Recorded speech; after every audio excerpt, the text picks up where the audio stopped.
어린 예배 때에도 이 본문을 가지고 같이 고민하고 예수님의 입장이 무엇이었는지 우리가 생각하는 그런 시간도 가졌었습니다. 잘 아는 내용이고요.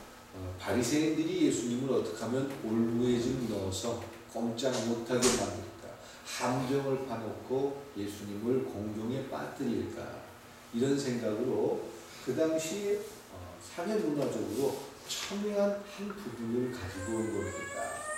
지금 이 부분을 그냥 단순히 2000년 전에 한 사건이라고 생각하지 말고 여기에다 비유를 하면 어떤 대답을 해야 될까 한번 고민해 보시기 바랍니다. 일본이 우리나라를 지배하고 있었습니다. 일본이 우리나라를 지배하면서 36년 동안 참 우리 민족을 고통스럽게 했습니다. 그리고 별의별 명목을 붙여서 세금을 뜯어갔습니다. 또 탱크를 만들기 위해서 저희 선조들의 쇳덩어리부터 해서 다 가지고 갔습니다. 그리고 말도 안 되는 방법으로 돈을 걷어갔습니다. 그런 상황이 우리 앞에 놓여져 있는데 지금 민족주의자들, 해방을 추구하는 그런 사람들은 세금을 내겠습니까? 안 내겠습니까? 일본한테 세금을, 여러분들이 일제시대에 살았다면 일본한테 세금을 내겠습니까? 안 내겠습니까? 어떻게든지 안 내고 어떻게든지 도망다니고. 왜냐하면 그 일본이 부자가 되면 될수록 우리나라를 지배하는 시간이 더 많아질 거니까요. 또 그 돈을 가지고 세계를 향해서 전쟁을 하고 있으니까 당연히 제 나름대로 그 당시 상황적으로 생각한다면 어떻게든지 독립을 위해서 일본과 투쟁해야 되고 싸워야 되고, 그리고 일본이 이익이 되는 일들은 방해를 해야 되고, 세금도 어떻게든지 내지 않고 그 세금을 가지고 따로 돈을 만들어서 독립군을 지원하고, 당연히 이래야 되는 게 맞아요. 그 당시에 로마라는 나라가 이스라엘을 지배하고 있을 때의 상황이다라는 겁니다.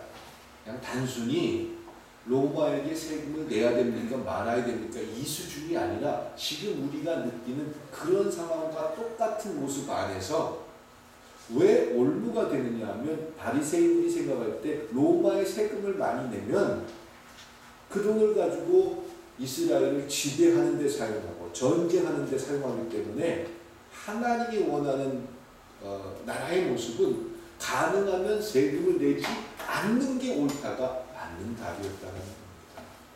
상황적인 모습 속에서는 그랬습니다. 그래서 이것이 예수님에게는 올무가 될 수 있었던 것입니다. 그래서 예수님이 로마 편을 들어주면 저 사람이 하나님 아들이고 유대인이라고 하면서 어떻게 그 돈이 로마에게 들어갔을 때 어떤 일이 일어나는지 잘 알면서 저렇게 한다. 그러면서 예수님을 곤란에 빠뜨리고자 했던 계획입니다. 근데 예수님은 가이사의 것은 가이사에게, 하나님의 것은 하나님에게 교묘하게 빠져나간 것이 아닙니다. 이 땅을 살아가는 그 삶의 현장과 환경에서 그리스도인의 삶의 한 부분을 제시한 것입니다. 단순히 바리새인들의 말을 잘 말싸움을 해서 그 사람들을 설득하기 위한 대답도 아니에요. 또 그 당시에 예수님을 추종하던 많은 사람들에게 바리새인들의 말을 듣지 마십시오, 이걸 얘기한 것도 아닙니다. 하나님 나라의 백성은요 이래야 돼요. 그러면서 하나를 툭 던져주신 겁니다. 꿈이 있는 교회의 꿈은 세 가지라고 했습니다. 1번이 뭐라고 했죠? 네? 감사합니다. 반칙하지 않는 교회. 당연히 목사도 반칙하지 않아야 되겠지요. 세습하지 않겠습니다. 은퇴 시간 정직하게 지키겠습니다. 물질적인 면에서 정직하겠습니다. 또 우리 성도님들도 반칙을 하지 않아야 되겠죠. 바로 예수님께서 오늘 이 본문 속에서 제시하는 것이 하나님이 살아계시다라고 믿는다면, 그 하나님이 내 행동과 삶을 보고 계시다면 모든 사람들 앞에서 정직하십시오, 이걸 이야기하는 겁니다. 우리는 살다 보면 상황 때문에 어떻게 내가 원하지 않는 일들이 우리 앞에 놓여질 수도 있습니다. 근데 사람들 앞에 한 약속들, 그것조차 지키지 못하는데 하나님 앞에 약속을 지킨다는 것 더욱더 어려운 겁니다. 그래서 말을 적게 하는 게 참 중요한데 말을 해놨다면 그것을 지키기 위해서 최선을 다하는 게 하나님을 믿는 자들의 모습이고 우리 꿈이 있는 교회의 기준이 될 수 있기를 소망합니다. 어떤 미국 학생들이 고등학교 학생들이 토요일 날 이제 몇 명이 한 4명 정도가 여행을 갔어요. 1박 2일로 여행을 갔어요. 그리고 와서 놀다 보니까 너무너무 재밌는 거예요. 그래서 4명 중에 한 사람이 야 우리 하루만 더 놀다 가자. 그랬더니 다른 친구들이 야 내일 학교 가서 선생님한테 혼나는데 그럼 어떻게 해? 그랬더니 야 내가 좋은 생각이 있어. 무슨 생각인데? 우리가 하루 실컷 놀고 그리고 화요일날 아침에 학교 가서 너희들 왜 오지 않았어? 그러면은 토요일날 여행을 갔는데 오는 길에 차가 펑크가 나가지고 근데 그 산속에서 차가 펑크 나는 바람에 저 연락도 안 되고 또 그 차를 고치는 데까지 시간이 많이 걸려. 그래서 하루 종일 고생하면서 차 펑크 난 것 때문에 우리가 올 수 없었다 이렇게 얘기를 하자라고 제안을 했어요. 그러니 친구들이 그럴듯할 것 같아요. 우리나라는 워낙 외진 곳도 조금만 가면은 다 사람들이 있는데 미국이라는 땅은 굉장히 크지 않습니다.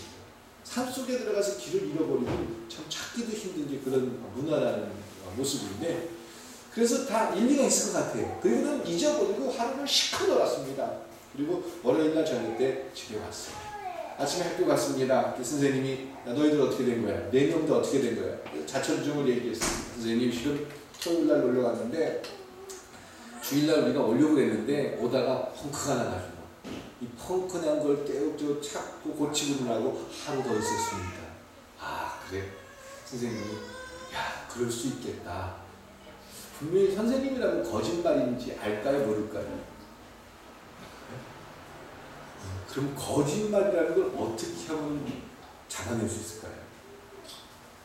지금 여러분들이 선생님의 입장이다 라고 했을 때 그 거짓말한 걸 잡아내는 방법이 하나 있습니다. 어떻게 해서 이 거짓말을 잡아냈을까요? 협박을 하고 제게 어릴 때 우리 어머니들은 뭐라고 그러죠? 엄마는 다 들려, 다 보여, 너 지금 어떤지 다 알아? 이런 얘기들을 하는데 우리가 엄마 아빠가 되어보니까 안 보이더라고요. 그냥 그렇게 협박하는 거고요. 이 선생님은 참 지혜로웠나 봐요. 4명을 그래 그럴 수 있겠다 그래 놓고 4명을 따로따로 앉혀놨습니다. 그건 백지 한 장씩 주면서 어느 쪽 바퀴가 빵꾸났나 자동차 앞에 조수석 운전석 뒷자리에 이쪽 저쪽 4개 중에서 어디가 빵꾸났니? 설마 거짓말하면서 그것까지 물어볼까 생각 못했다는 거지. 그래가지고 거짓말이 들통났다라는 어떤 글을 본 적이 있는데 참 우스운 이야기지만 사람들이 이렇습니다. 아니 우리가 그리고 제가 그렇습니다. 금방 들통날 거라 금방 들어갈 걸 알면서도 어떻게든지 그 자리를 모면하려고 하는 게 우리의 모습이다라는 겁니다.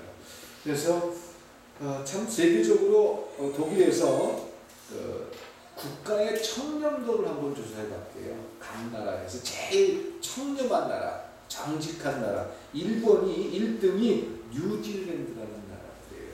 또 2번째가 덴마크고 3번째가 스웨덴이고 4번째가 핀란드고 5번째가 캐나다예요. 그리고 한국은 조사한 나라 중에서 53등.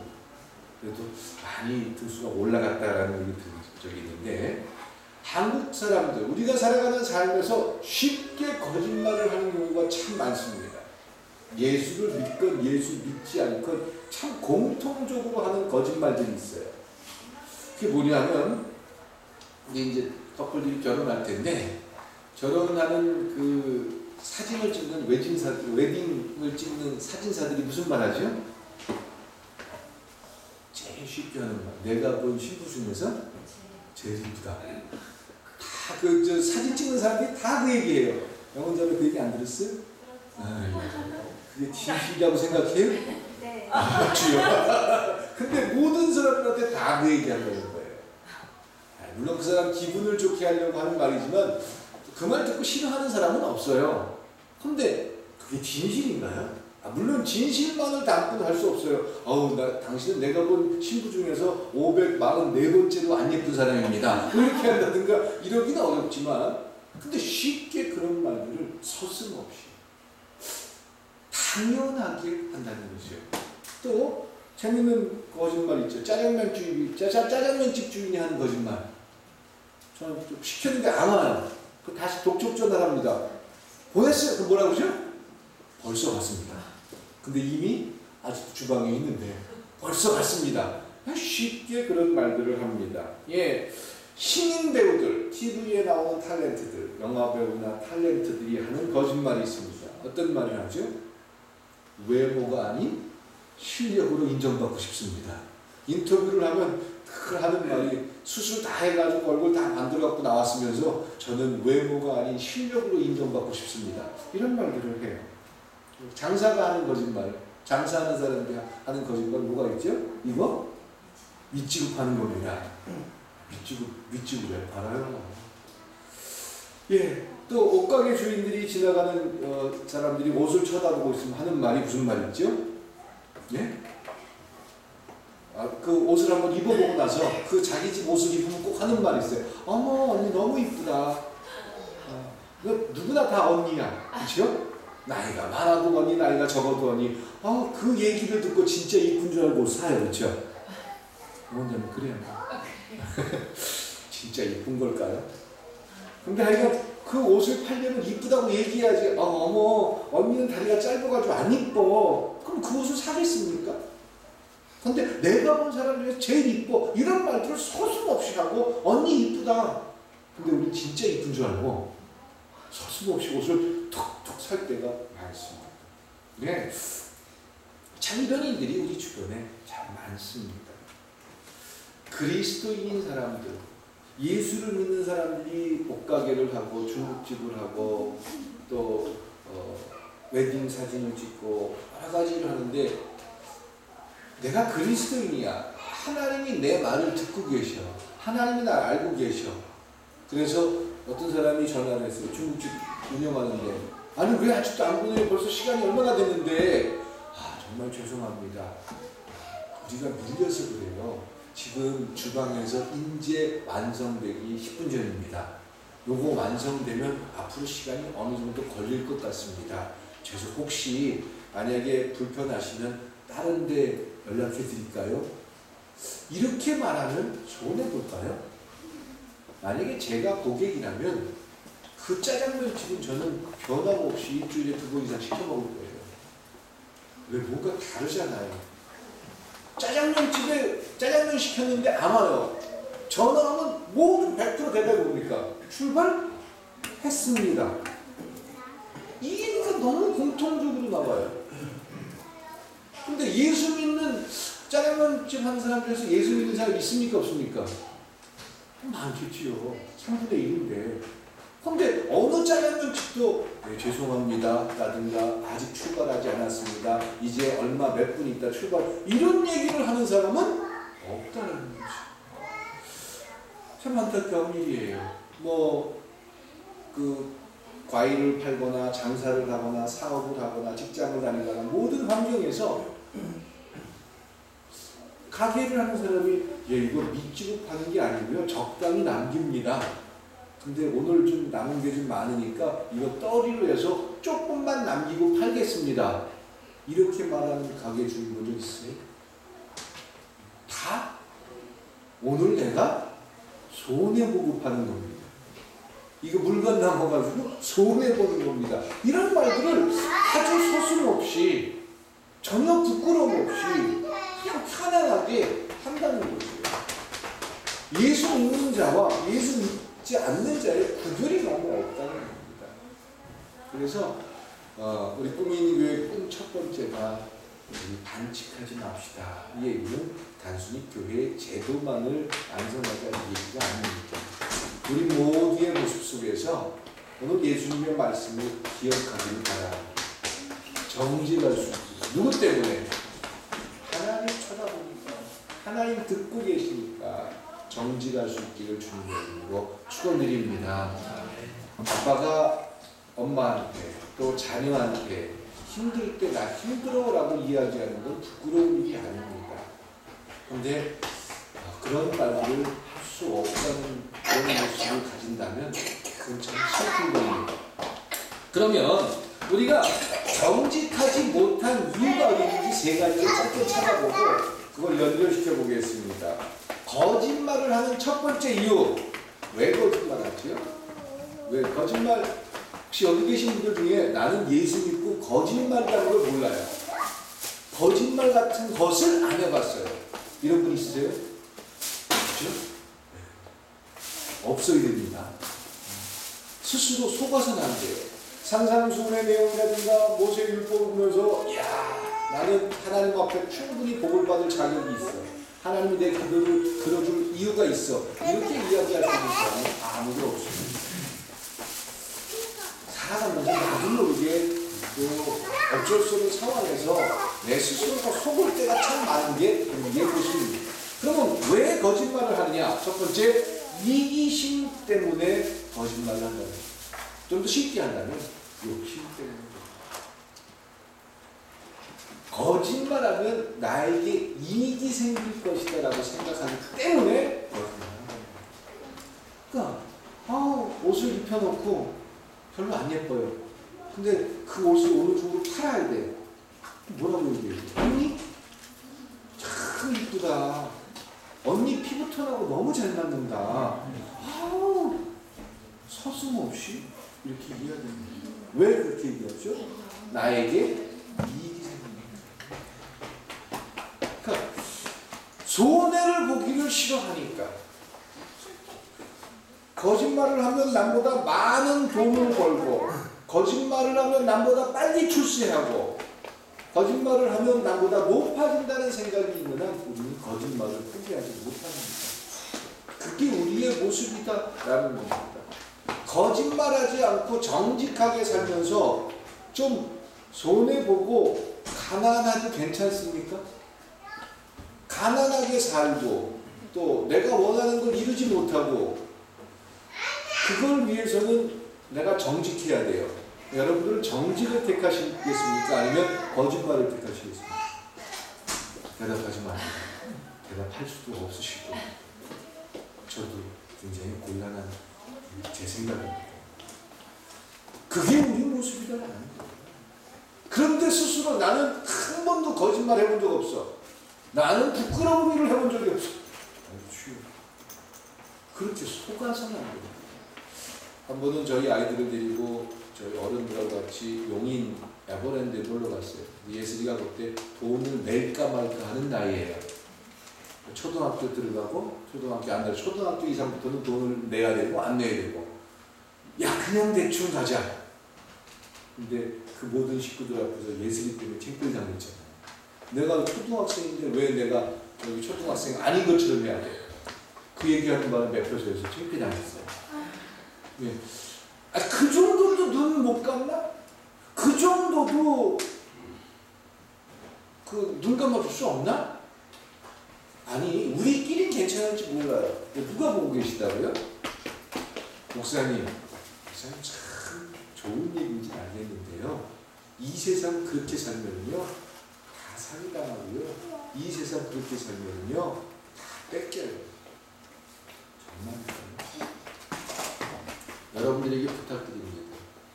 그렇게 해도 가난하지 않고 그렇게 해도 뺏기지 않고 그렇게 해도 넉넉할 수 있다는 걸 좀 보여주기를 축원드립니다. 이건 목사의 선포이며 축복입니다.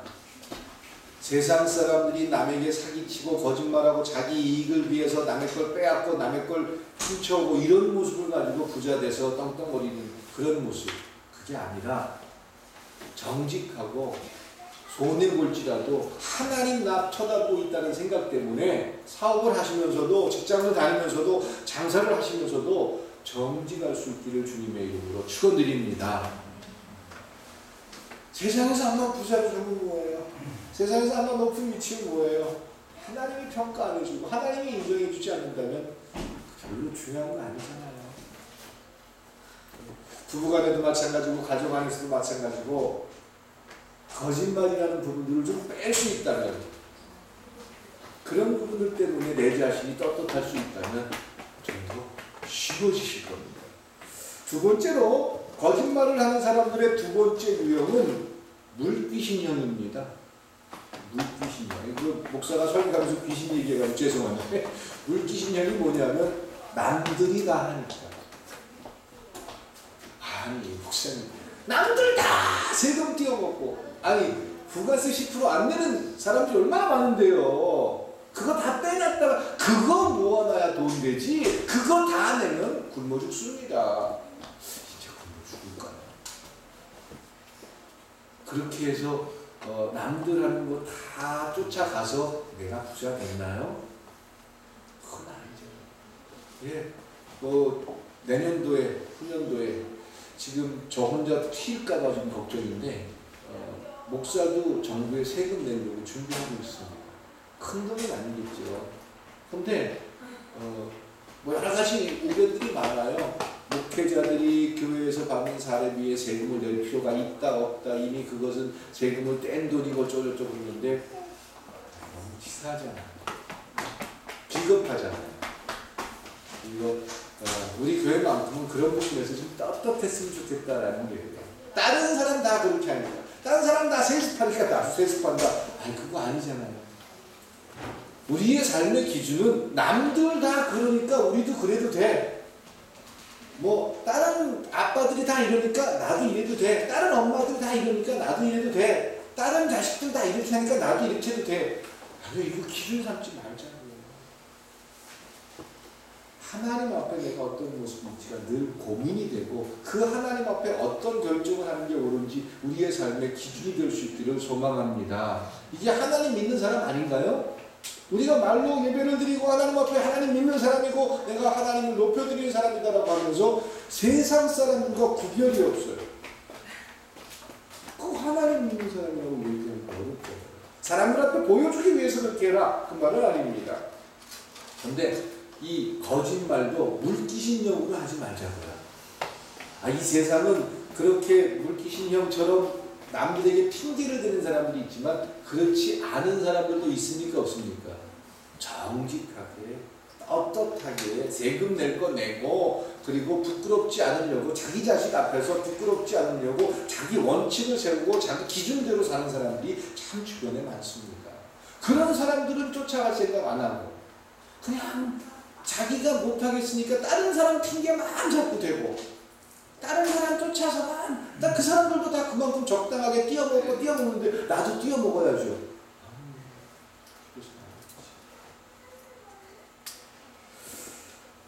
세 번째 유형이 있다면 착각형이 있습니다. 이게 굉장히 중요합니다. 첫 번째, 두 번째는 그래도 그냥 우리가 다 이해할 수 있는데 이 세 번째가 제일 중요합니다. 착각형은 거짓말을 하면서 자기가 똑똑하다고 착각하는 거예요. 다른 사람을 속이고 다른 사람을 사기치고 다른 사람들한테 야 내가 100만 원 줄게. 그랬고 그 사람 100만 원 받을 거라고 기대해가지고 열심히 일했는데 나중에 50만 원밖에 안 줘요. 그 사람하고 둘만 얘기를 했어요. 내가 언제 나서 100만 원 준다 그랬지 50만 원 준다 그랬지. 근데 증인 쓸 사람이 없어요. 그렇다고 고발할 수도 없어요. 미쳐요. 근데 속으로는 자기는 알고 있어요. 그런데 그것에 대해서 만족해 한다면 이건 양심에 뭐가 묻은 거예요? 화인 맞은 거예요. 하나님을 믿는다고 하는 사람들이 이런 일들을 하면 되겠습니까? 안 되겠습니까? 그게 반칙입니다. 정치하는 사람들 또 우리 주변에 정말 어른이고 많은 사람들 앞에 존경받는 사람들 서슴없이 이런 착각을 하는 사람들이 많습니다. 다른 사람들이 다 자기한테 속을 거라고 생각해요. 가장 그 중에 하나가 목사일 수도 있습니다. 내가 경험하지 않고 내가 알지 못하고 내가 모르면서 다른 이야기를 들어놓고 그 얘기를 마치 내가 경험한 것처럼 이야기하는 것 이것도 거짓말입니다. 세상은 그런 식으로 논문을 썼을 때 그 논문을 인정합니까? 안 합니까? 안 합니다. 그 문제가 돼서 자기의 직을 쫓겨나기도 합니다. 요즘 목회자들이 성도들이 스마트폰 하는 걸 굉장히 두려워한대요. 그래서 성도들이 스마트폰으로 게임을 하는 걸 두려워하는 게 아니에요. 스마트폰으로 설교 본문이 있고 설교 내용이 있으면 다른 교회 목사님들은 어떤 설교를 했나 그거 찾아보면 오늘 우리 목사님 누구 거 베껴왔다 이런 거 들킬까봐 교회에다가 스마트폰 하지 못하게 막 정지하는 일도 하고 그런다는데, 그래요. 거짓말을 통해서 스스로 착각하는 것, 이것이 자기 스스로가 똑똑하다, 지혜롭다, 그리고 굉장히 나는 탁월하다, 이거는 착각이라는 거예요.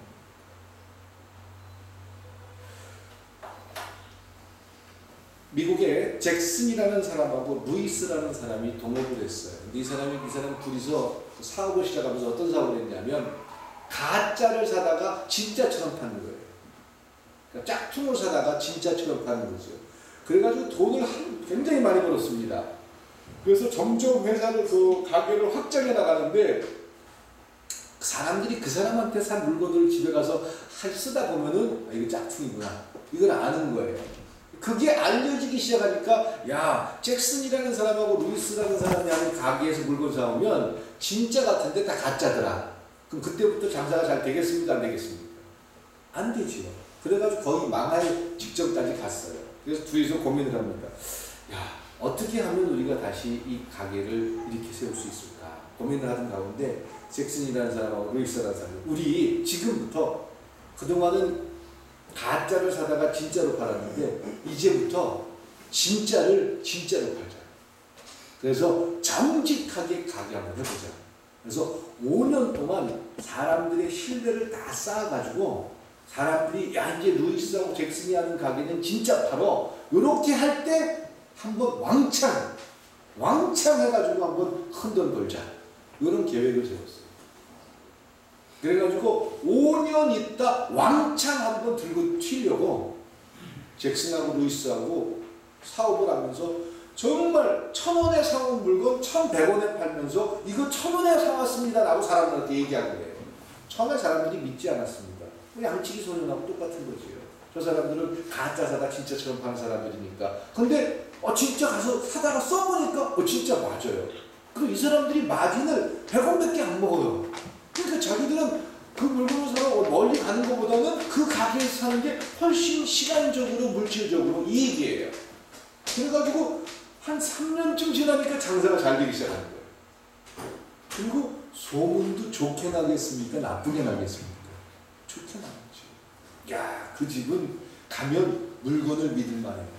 그 주인이 얘기하는 대로 듣기만 하면 절대로 손해볼 일이 없어. 그런 확신, 5년쯤 지나니까 그 지역에서 잭슨하고 루이스가 운영하는 가게는 사람들한테 평가가 어떻겠습니까? 굉장히 좋은. 그래서 심지어는 막 그냥 아주 굉장히 좋은 그런 소문이 났습니다.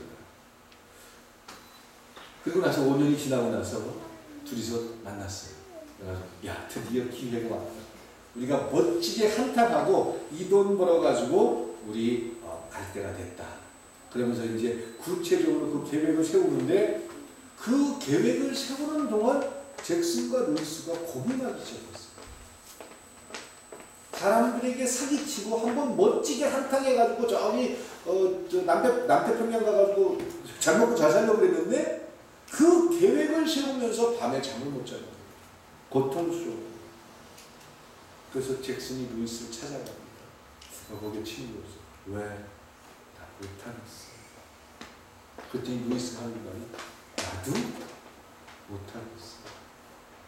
사람들이 우리를 믿어줬고 그러면서도 넉넉할 수 있고 그리고 사람들에게 귀한 사랑을 받았는데 그들을 저버리는 건 다 못하겠어.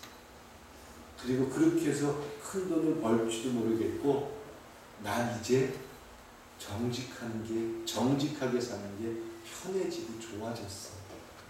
그리고는 두 사람이 그 계획을 포기해버리고 그리고는 여전히 정직한 사람들로 살았다는 어떤 글을 본 적이 있습니다.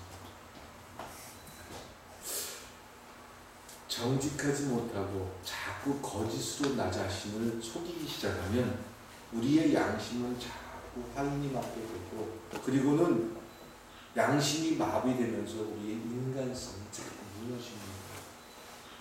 그리고는 부끄러워할 줄 모르기 시작합니다. 교회를 다니는데도, 하나님 앞에 예배를 드리는데도, 하나님 앞에 기도를 하는데도 이 부분들 때문에 굉장히 혼란스러울 수 있습니다. 근데 하나님 앞에 정직할 수 있도록 이 세 가지 부분들을 우리의 삶에서 하나 둘씩 제거할 수 있다면 여러분들은 진정한 행복과 기쁨을 만나게 될 줄 믿습니다. 그럼 어떻게 하면 이 세 가지, 이 거짓말 첫 번째 유형이 뭐라고 그랬죠? 어떨 때 거짓말 한다고요? 예? 욕심 때문에. 두 번째? 네? 물귀신형 때문에. 뭐야? 남들이 하니까, 남이 하니까. 세 번째는요? 스스로 똑똑하다고 착각하니까. 그러면 이런 거짓스러운 우리의 삶을 포기하는 방법 뭐가 있을까요? 그리스도인으로 이 세 가지에서 나를, 그 세 가지에 나는 한 번도 들어간 적이 없습니다. 이런 분 있으세요? 그러면 설교 더 이상 할 일이 없고, 나는 절대로 물귀신형을 해본 적도 없고, 이 욕심 때문에 거짓말 해본 적도 없고, 또 내가 누굴 속여가지고 이익을 취득하기 위해서 거짓말 해본 적 없고, 이렇게 한 번도 없다는 분들은 안 들으셔도 돼요. 그런데 그런 마음들이 우리 속에서 끊임없이 고민되고 갈등된다면 이제 예수님께서 가이사의 것은 가이사에게, 하나님의 것은 하나님에게 이렇게 제시해 주셨습니다. 이 말은 물론 거짓말을 하는 이유가 왜지요? 처음에 욕심 때문이라고 했어요. 물질 때문일 수도 있어요. 또 자기 자신을 옹호하기 위해서 뭐 인격이라든가 감정이라든가 여러 가지가 있는데 모든 걸 통틀어서 하나가 지금 딱 기준이 있으면은 그때부터 거짓말이 작아져요. 그게 뭘까요? 내 삶의 방향성 하나만 세우면 돼요. 그 방향성 하나 때문에 내 삶의 거짓말이 줄어듭니다. 뭘 것 같으세요? 예수님이 정직하라고 했어요. 그렇죠? 정직하면 우리가 편안해져요. 그건 동의할 수 있습니다. 그렇죠? 정직하지 않은 사람보다 정직한 사람이 훨씬 즐겁고 편하다는 걸 잘 알고 있는데 그게 잘 돼요, 안 돼요? 안 되는 게 우리 현실입니다. 그러면 정직하기 위해서 내 삶의 기준으로 하나 세우면 돼요. 그게 예수님께서 오늘 답해 주신 대답입니다. 가이사의 것은 가이사의 것, 하나님의 것은 하나님의 것. 그러면 자, 뭘까요? 네, 11조 생활을 정직하고 바르게 하십시오. 목사님 설교하면서 11조 잘하는 얘기 할까? 아니요, 그게 아닙니다. 아마 제가 우리 성도님들에게 끊임없이 교회 안에서 말씀하면서 11조에 대한 기준과 원리를 말씀드렸지 11조를 얼만큼 해야 되고 해야 된다는 그런 얘기를 해본 적은 없습니다. 하나님께서 인류에게 하나님 앞에 나오면서 11조를 드리라는 얘기는 교회가 못 살까봐, 목회자가 앞으로 살아가면서 어려움 당할까봐 그런 것 때문에 교회에 돈 내라는 얘기가 아닙니다. 하나님이 돈이 필요해서 내라는 게 아닙니다. 내가 사는 삶에서 10분의 1이라는 게 굉장히 큰 겁니다. 손 한 뜻 떨리는 사람 없어요. 특히 이번 달에 참 돈 필요한데 11조 뛰려고 하면 그것처럼 손 떨리고 가슴 떨리는 경우 참 많습니다. 근데 물질에서부터 내 스스로가 구별할 줄 알면 내 욕심을 내가 제어하기 시작합니다. 그리고 내 스스로가 가지고 있던 착각을 제어할 수 있습니다. 또 다른 사람과의 비교하는 부분에서도 스스로가 온전해질 수 있습니다. 나는 어려서부터 11조 생활을 워낙 했기 때문에 내가 틀린 적이 없어요. 물론 그런 분들도 있습니다. 그건 굉장히 큰 축복을 받은 사람이에요. 어릴 때 우리 다인이 어릴 때부터 11조 훈련 잘 시키고 있죠? 주여 어릴 때 배우게 하세요. 휘은이, 수렁이 어릴 때부터 저기 11조 생활 잘 시키고 있죠? 시키십시오. 부모에게 받은 용돈, 또 세배를 할 때 받은 세뱃돈, 어떤 거 어릴 때부터 때부터 그것에 대해서 자유롭다라는 걸 가르쳐 주십시오. 내 자신은 여러분들이 시작하면서 11조 생활을 하면서 처음부터 이런 마음을 가지고 시작하기는 쉽지 않았을 겁니다. 대부분 복 받는다거나 하나님이 지켜준다거나 11조 생활 잘해야 내 사업이 잘 된다더라, 내 자녀들이 잘 된다더라, 이런 생각 때문에 하셨는지 몰라요. 또 11조라는 건 남들 앞에 보여주기 위해서 하는 게 아니에요. 하나님 앞에 내 신앙을 고백하는 정직한 시간이에요. 그런데 적당히 나누고 잘라가지고 하는 거. 물론 어떤 사람들은 못하니까 이렇게 좀 나눠가지고 하라, 이렇게. 그거 11조 아니에요. 하나님 앞에 부끄럽지 않은, 하나님 앞에 정직한, 그렇게 될 때 우리 스스로가 이 잭슨과 루이스처럼 이것의 편안함을 느끼게 됩니다. 그리고 하나님이 하시는 일이 기대가 되게 되고요, 하나님이 하시는 일에 대해서 찬양할 줄도 알게 됩니다. 그런데 내 자신이 11조를 여러분 정직하게 해야 못해요. 응? 못할 때도 있었어요, 없었어요? 과거에. 왜 못했어요? 아까워서 못했어요. 자, 그게 우리 마음이거든요. 아깝거든요. 아깝기 때문에 끊임없이 비교하고, 아깝기 때문에 욕심을 내게 하지 못하고, 아깝기 때문에 착각하는 거예요. 그러면서 내 삶에서 끊임없이 거짓을, 핑계를, 또한 이유를 만들어내는 게 이런 모습입니다. 하나님이 돈이 필요한 분이 절대 아니십니다. 물론 교회는 돈이 필요합니다. 또 교회를 운영하려면 돈이 필요합니다. 그것 때문에 성도들에게 헌금을 해라, 그것 때문에 11조 해라, 절대로 그런 말씀을 제가 드리지 않습니다. 하나님 앞에 왜 하나님께서 하라고 했는지 그 이유를 발견하십시오. 그러면 내 스스로가 자유해지기 시작합니다. 더 이상 그 물질이라는 것에 매여가지고 그 물질 때문에 남을 속이는 일은 안 할 거 아니에요. 11조를 하나님 앞에 드리는 사람이 째째하게 돈 1,000원 때문에 사람들 앞에 거짓말하고, 돈 500원 때문에 사람들 앞에 그 사람을 사기치고 이렇게 하겠습니까? 여러분들이 11조를 드린다고는, 우리 장로님 11조를 드린다고는, 장로님 제일 크게 11조 드리면 얼마 정도 줬죠? 한 2천만 원 정도 좀 했나요? 1,000만 원 정도 줬죠? 네. 1,000만 원 정도를 하나님 앞에, 1,000만 원 헌금해 보신 적 있으세요? 쉬운 거 아니에요. 근데 그렇게 하나님 앞에 11조라고 해가지고 1,000만 원 1억을 딱 갖다 놓은 사람이 50만 원 때문에 사람을 거짓말하고 100만 원 때문에 그 사람을 공경에 빠뜨리고 이렇게 하겠습니까? 내가 하나님 앞에 정직하고 올바로 섰을 때 내 모습이 어떤지 찾아보십시오. 그때는 돈이 있었으니까 했지만 지금은 없지 않습니까? 예. 그때 내가 어떤 마음으로 했습니까? 하나님을 존중하고 하나님을 믿고 하나님을 나에게 주신 분명한 축복이다라고 믿었다면 그것이 지금까지 나를 지배하는 한 모습이 될 거예요. 그런데 보여주기 위한 일이었다면 그건 다 내려줍니다. 그러면 지금 하나 더 여기서 더 발전해서 말씀드립니다.